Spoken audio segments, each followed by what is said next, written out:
За сайн байцгаана уу та бүхэндээ сонсож байгаа цаг үеийн мэндийг хүргэе. Тэгээд анхныхаа бяцхан богино болсон явдлыг та бүхэндээ хүргэсэн. Хэрвээ та бүхэн таалагдсан бол мөн таалагдаагүй бол бас комент хэсэгт сэтгэлээ үлдээж болно шүү. За ингээд ямар ч байсан өнөөдөр хоёр дахь нэгэн тийм бас болсон богино түүхийг оруулах гэж байна.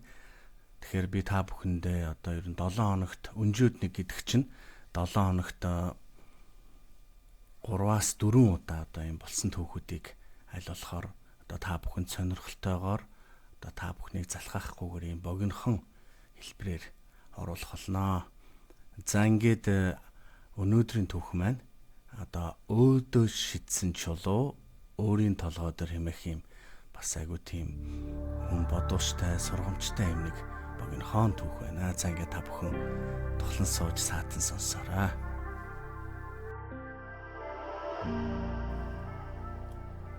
Энэ явдал 1994 оны хавар болжээ. Рональд Опус гэх нэртэй Америк залуу амиа хорлохоор шийдсэн байна.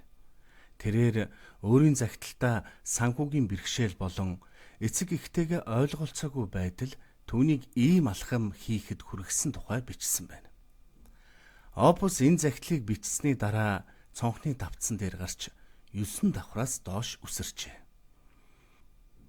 Тэр өдөр барилгад ажиллаж байсан цонх угаагчид 7 давхрын төвшөнд хамгаалтын тор татсан гэдгийг мэдсэн бол тэрээр үүнийг хийх магадлал бага байлаа.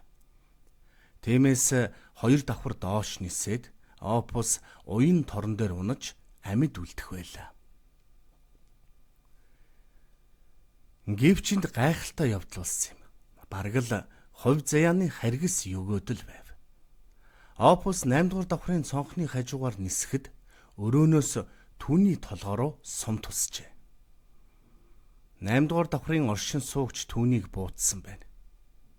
Цагдаа нар торон дээрээс цогцыг буулгаж буудлагын улмаас бараг бүхэлдээ гэмтсэн толгойтой нас барагчийн хэн болохыг тогтоож байх зур мөрдөгчд буудсан этгээдэд санамсаргүй аллах үйлдсэн хэрэгээр ял тулгах ёстой гэж үзцгээв.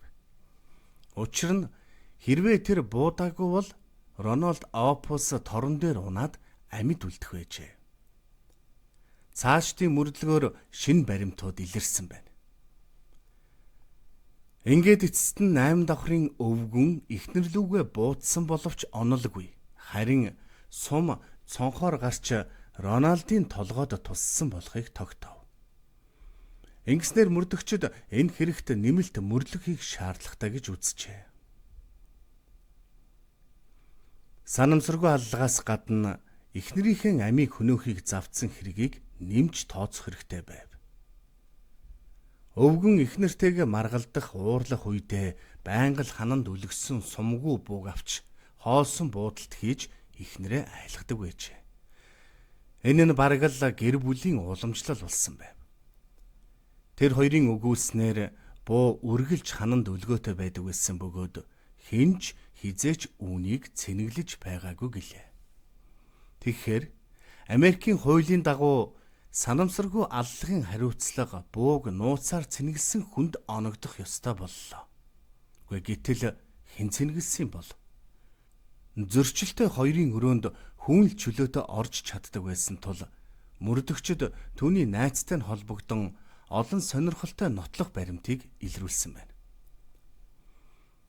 Эцэг нь хананд өлгөөтэй буугаар эхийг байнга сүрдүүлдэг гэдгийг мэддэг хүүн ээлжит маргааны үеэр эцэг нь эхийг нь санамсаргүйгээр буудна.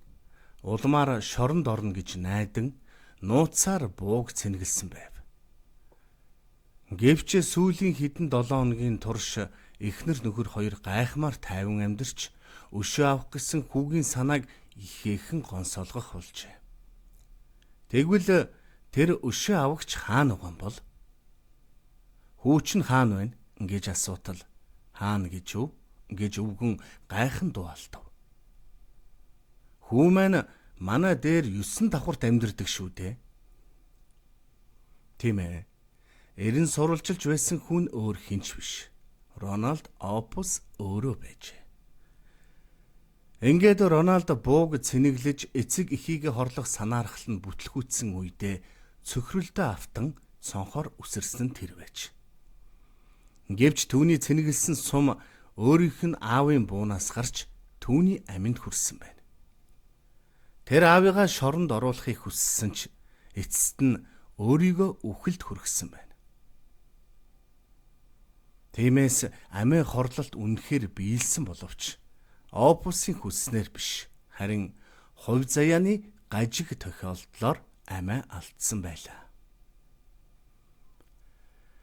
Хэдийгээр энэ түүх бүхэлдээ зохиомол мэт санагдахч энэ нь үнэхээр бодтой болсон явдал юм. За тэгэхээр одоо сүүлийн үед ер нь дэлхий дээр Монголд ч гэлтгүй сүүлийн үед ч гээд одоо бараг л энэ олон цаг үед байсан амиа хорлолт гэдэг зүйл одоо ер нь маш их байсан л та. Тэгэхээр ер нь би зүгээр хувьдаа амиа хорлолтыг бол одоо маш буруу одоо үхэл гэж үздэг. Одоо тийм хямдхан ам гэж одоо юу гэдгийг ингэж боддог.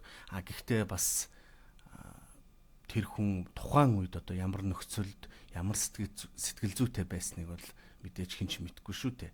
Магадгүй та бүхэнд ч гэсэн хизээ нэгэн цагт амиа хорлох юмсан ч юм уу амиа хорлох юмсан гэсэн бодол бас төрж байсан байж магадгүй.